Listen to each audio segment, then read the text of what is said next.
हाज़िर नवा खे कबी अहम ख़बर दी तो सिंध में सब खां वधीक कणक पैदा थियण बावजूद फी किलो अटो 140 रुपयनि में मिली रहियो आहे। अवां खे अहम ख़बर दी तो सिंध में सब खां वधीक कणक पैदा थियण बावजूद फी किलो अटो 140 रुपयनि में मिली रहियो आहे।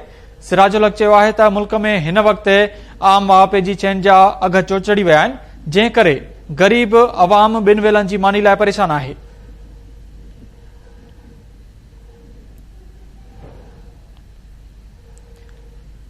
अवां खे अपडेट कयूं त जमायत इस्लामी जे अमीर सिराजुल हक़ चयो त हुकूमत नथी चाहे त नौजवान रोज़गार सां लॻल हुजनि ऐं मुल्क खुशहाल हुजे।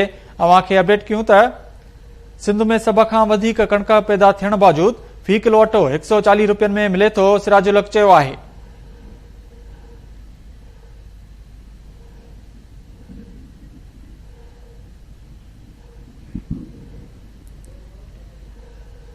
सिराजुल हक़ चयो त मुल्क में हिन वक़्त आम वापे जी शयुनि जा अघ चोचड़ी विया आहिनि, जंहिं करे गरीब अवाम ॿिनि वेलनि जी मानी लाइ परेशान आहे।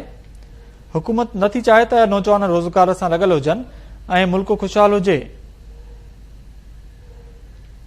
जमायत इस्लामी जे अमीर सिराजुल हक़ वधीक चयो त मुल्क में सियासी पार्टियूं हमेशा चवंदियूं आहिनि त असांखे वोट ॾियो, पर उहो नथियूं चाहिनि त अव्हां जे घरनि में रोशनी हुजे।